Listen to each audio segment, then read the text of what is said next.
how are you? Night coming into your living rooms and gardens. We are Sarah and Tom, and for the purposes of this towsie, we are the Story Trekkers. We've been walking along Hadrian's Wall for a few days with our children Dulcie and Sol, and talking about stories, and we're going to tell a story. We feel very lucky having been in this lovely countryside for a week or so now, and we're going to tell a story as we walk about two people who aren't nearly so lucky or don't realise how lucky they are. Yeah. Once upon a time, there lived a fisherman and his wife, and they lived in a piss pot of a house. I'm afraid I've used that rude word. I'm going to use it a few times. Piss pot. Get used to it. The house had holes in the roof, broken plumbing, stinky old sewers, Cars going by, rats in the basement, cars going by, spiders in the loft, the rain came in at the windows, and the foggy clouds passed through too. It was a piss pot of a house. And every day, the fisherman's wife complained about it to the fisherman. Why do we live in this piss pot of a house? We can't afford a better one, my dear. We really can't. We'd need a miracle to get a better house than this. So one day, the fisherman went out as usual to go fishing at the lake. Bye. Bye! Come back with some fish, or don't bother coming back. All right. This is a terrible story for women. We know women don't complain like that. So he took his usual path on this sunny day to the clear, vast lake. Right.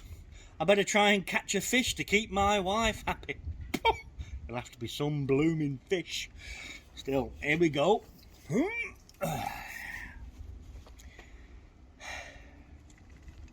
Whoa. What? Whoa. Oh! I've got something. I've only got something. It's a big one. Here we go.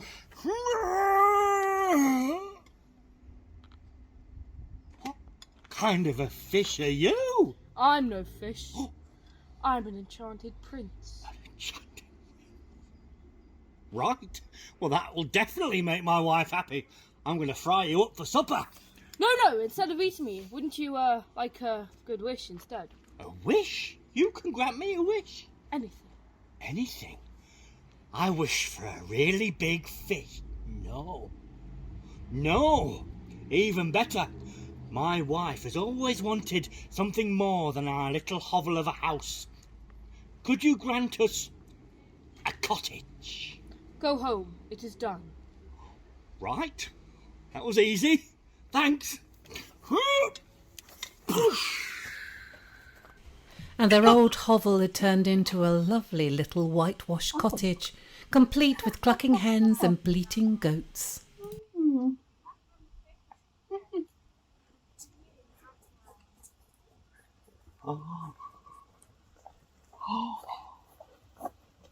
The piss pot turned into a lovely cottage with a rowan tree. Yes, this will do. For now. Against his will, he went back to the lake as the rain and the winds set in. Fishy, fishy in the lake. My wife's contentment is at stake. She still thinks that we are poor. We have our cottage, but she wants more. What does she want now? Well, she wants a palace. Go home. It is done. Thanks.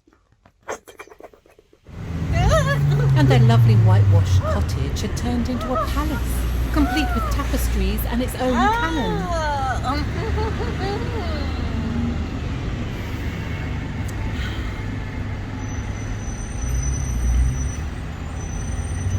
Well, this is quite something, isn't it?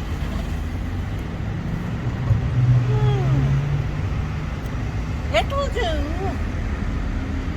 For now. It was dark and blustery this time as he returned to the lake, and the winds whirled him around like a spinning top. Fishy, fishy in the lake. My wife's contentment is at stake. She still thinks that we are poor. We have a palace, but she still wants more. What does she want now? She says she wants a castle with servants and everything. Go home, it is done. Oh, thanks. But she wasn't even happy with the castle. This'll do. For now.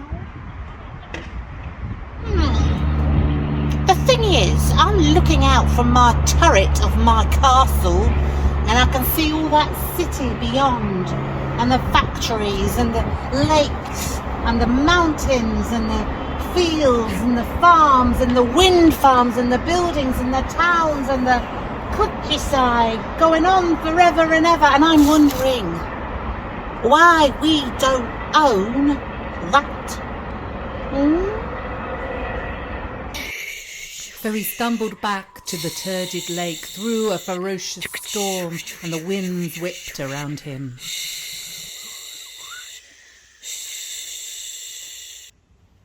Fishy, fishy in the lake. My wife's contentment is at stake. She still thinks that we are poor. She has a castle. She wants more. Blimey, what does she want now? Well, we got the castle and the servants and everything, but she looked out at the view and she said she wants to own everything. Like, literally everything. Go home, you both have what you deserve. Oh, heck.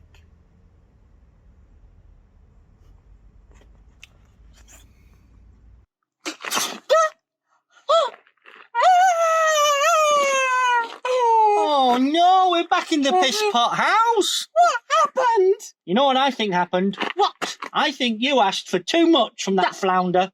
And I think you haven't got the wit of a raspberry. And that's that for the story of the fisherman and his wife. And that's all from the story checkers for this year. Oh, I need a pint now, Tom. Yeah, I wonder how far it is to the Edward Horseman.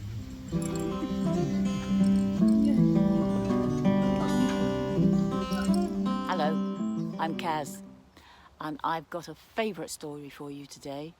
One that you probably already know, although sometimes even the stories we know can surprise us. So watch out for the surprises.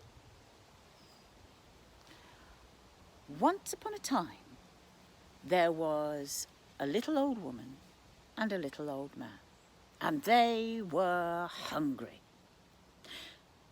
And it was 11's time. So they decided to make, you've guessed it, haven't you, a gingerbread man. And they mixed up all the ingredients in a big bowl. Don't forget the ginger. Achoo! Oh. And don't forget the egg to bind it all together. Soon they had a very fine dough. They pulled a bit off, and well, you probably know how to roll a nice round ball, which made a good tummy for the gingerbread man when it was flattened. And then another little round ball, which made a very good head for the gingerbread man when it was flattened. And of course, arms, sausage shape, and legs, 2 more sausage shapes. You know how to roll a sausage shape? You do. And then, of course, they had to put eyes in. Well, there's all sorts of things you can put in to make eyes for a gingerbread man. Maybe cherries or raisins or even chocolate buttons. And a nose and some buttons and a little wee mouth. Smiling one. And when the gingerbread man was looking good, they slid the gingerbread man into the oven, put the kettle on for a nice cup of tea, and sat down and waited until the gingerbread man was ready. After a short time, they heard a knocking. "Let me out! Let me out! Let me out!" It was the gingerbread man. "It's getting hot in here. I'm going to burn." So The little old man went and opened the oven door, and out jumped the gingerbread man, ran across the kitchen floor and out of the door, and, well, I think you probably know what happened next. Run, run, as fast as you can. You can't catch me, I'm the gingerbread man. Stop, stop, little gingerbread man, cried the little old woman and the little old man, and they ran after him. The gingerbread man ran on and on. He ran towards the town and ran past the dustbin workers who were busy emptying the dustbins, and they'd been busy emptying the dustbins since 5 o'clock that morning, and they were hungry. One of them cried, "Stop, stop, little gingerbread man. We want to eat you." But the gingerbread man ran on. Run, run, as fast as you can. You can't catch me, I'm the gingerbread man. I'm not stopping for a little old woman. I'm not stopping for a little old man. I'm not stopping for anybody. So catch me, catch me, catch me if you can. Run. Well, the gingerbread man ran on and along the road and past the post office, and there was the postie, and she was lifting a big bag of letters and parcels into her red van. And she was hungry too. He looked very tasty, that gingerbread man, so she cried, "Stop, stop, little gingerbread man. I want to eat you." And she followed behind the dustbin worker and the little old woman and the little old man, all chasing after.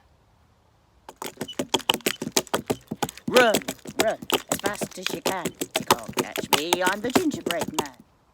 Well, the gingerbread man ran on, past the bus stop, and there was the bus, and the people on the bus were waiting for the wheels to go round, and they were hungry.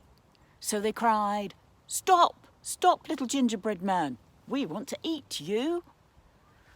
And some of them began to follow after. Run, run, as fast as you can. You can't catch me, I'm the gingerbread man. Now the gingerbread man ran past the dentist, and the dentist had been busy looking at somebody's teeth and checking them out. When he saw the gingerbread man, he thought, "Oh, it's time for coffee and a nice biscuit. That gingerbread looks tasty." And he ran after the gingerbread man with a big sticker, shouting, "Stop, stop, little gingerbread man. I've got a sticker for you. Stop." But the gingerbread man said, "I know your game. I'm not stopping for a good boy sticker. Oh, no.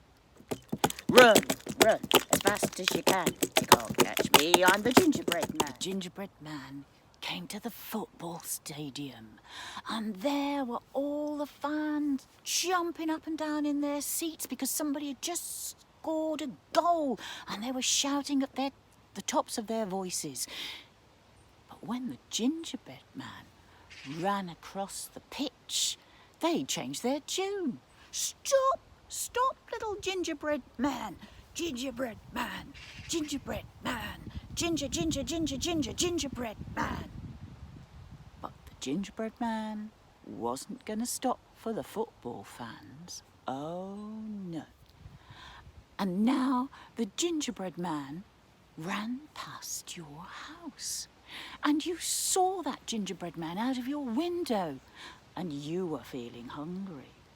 And that gingerbread man looked tasty. So you shouted, "Stop, stop, little gingerbread man. I want to eat you."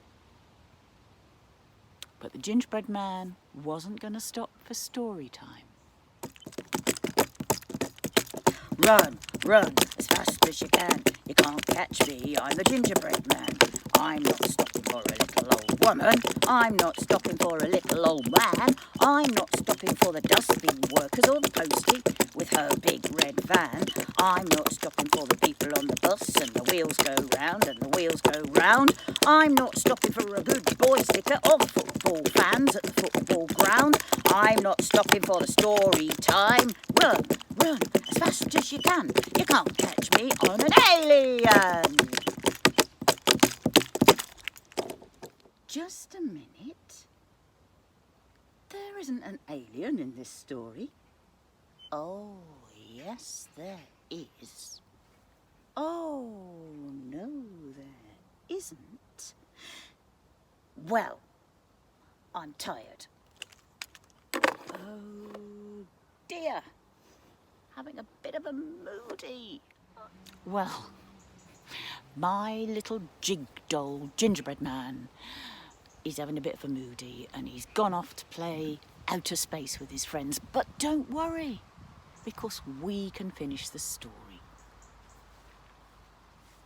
All you need is a sly old fox, like this. Can you open its mouth and close its mouth? And it's basking in the sunshine and having a big yawn.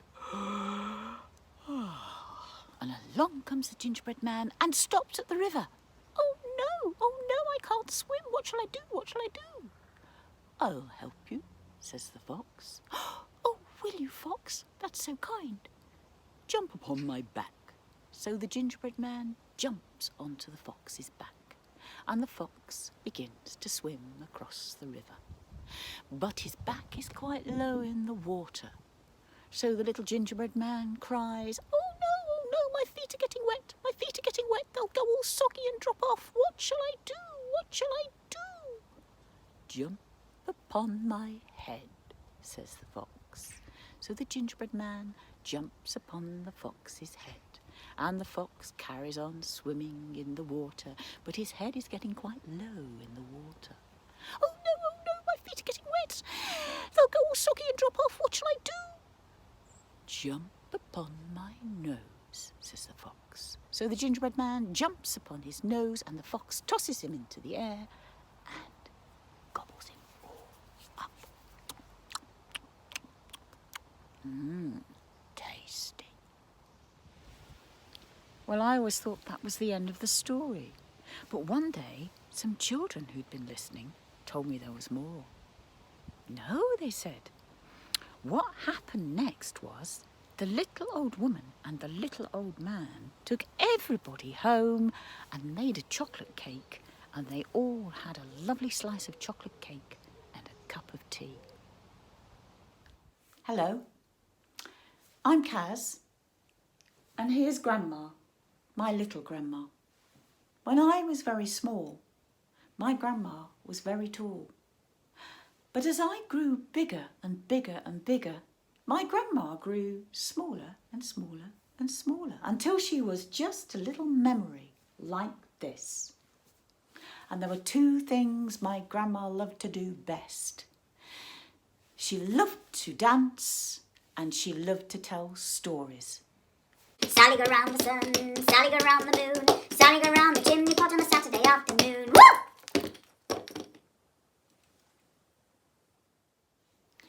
And now that Grandma's danced for us, here is the story. Once there were two children, a boy and a girl. They were twins, and they lived with their grandma. Their grandma was a tailor, a very clever tailor. She could sew anything. She could sew a coat or a suit or a beautiful dress or a long cloak. Every day she would work hard, snip, snip, snip, sew, while the children were out playing, and they just went everywhere. To the corner shop by the old bus stop. For school, because it's cool. To dig in the ground where treasure can be found. To climb up trees and scrape your knees. To the stickleback pond and the hill beyond. And home in time for tea. And of course, they were always home in time for tea. Now, there was this one time when a rich woman brought some fine material to Grandma and asked her to make a coat of it. Oh, it was beautiful material. All the colours of the rainbow, soft but strong material. And Grandma set to and she worked hard, snip, snip, snip, sew, And she made a fine coat for that rich woman, and she was paid well. Now there were some scraps left over from that lovely material, and when Grandma laid them out on her bench and looked at them, she thought, I know what I can do with this. And she went snip, snip, snip. Sew, sew, sew. Snip, snip, snip. Sew, sew, sew. And she made 2 little jackets. Very fine jackets they were. And she called the twins to her and she said, "Here, try these on. I think they will fit you." And so the children put the jackets on and they loved them. 2 little rainbow jackets.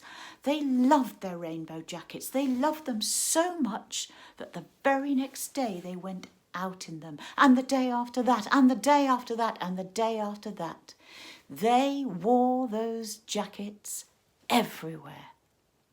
To the corner shop by the old bus stop.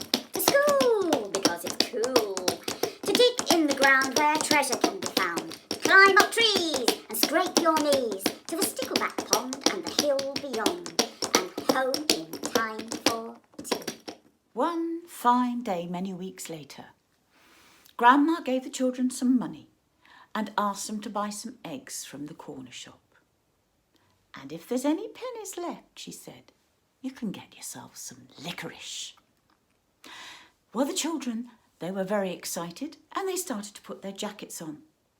But then they looked a little sad. "Look, Grandma," said the boy. "My sleeves are getting short." And the little girl, she said, "Grandma, I can't do my buttons up." They'd grown, you see. "Well," said Grandma, "it's a nice day and I haven't got too much on today, so give me your jackets and I'll take a little look at them. You go off on your errand." The twins ran off to the corner shop and Grandma carefully laid the 2 little jackets on her work table.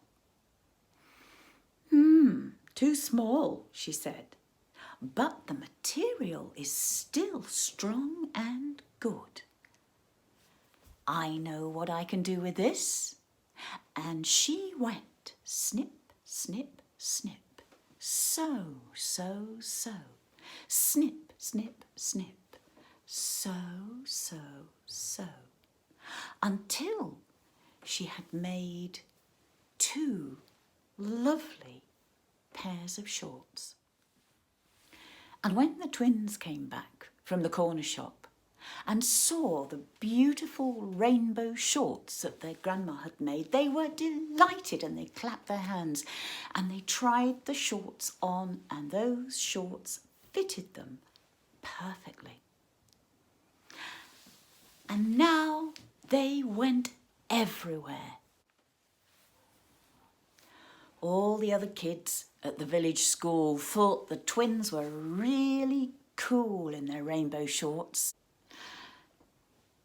One day, after school, the twins were digging around in the mud in the park. They were sure they might find some treasure.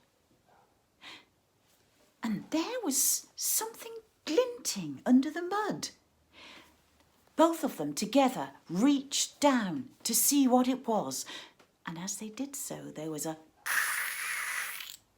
splitting sound, and they both looked round and saw that they'd split their shorts in a very embarrassing place, and all the other children were trying not to giggle because they didn't want to be unkind.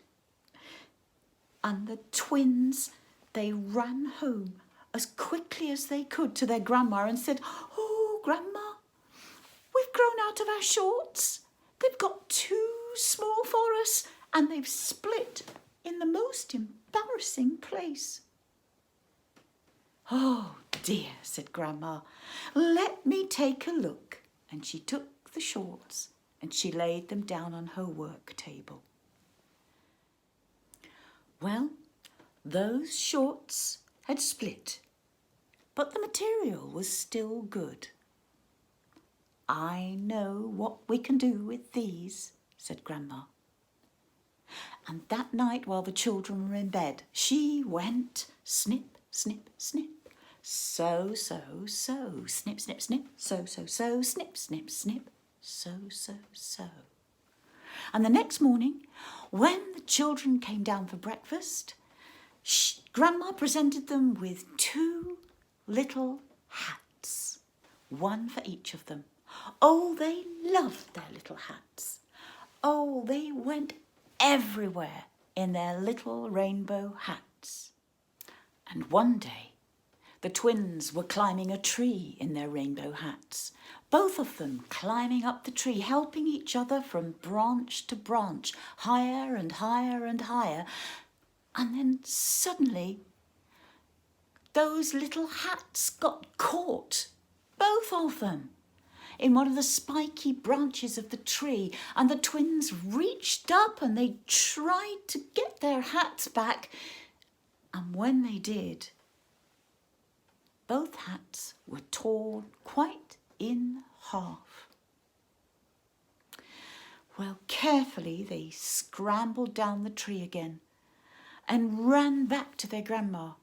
"Oh, Grandma, Grandma, look," they said, "our hats, they're all in pieces." Oh, we did love our rainbow hats. We loved them so much we went everywhere in them. "Let me see," said Grandma. And she took the pieces of material that had been their rainbow hats and she said, well, the material is still good." And she laid it on her workbench and she went snip, snip, snip, so, so, so, snip, snip, snip, so, so, so, snip, snip, so, so. And very quickly she made 2 round buttons. The twins loved their little rainbow buttons.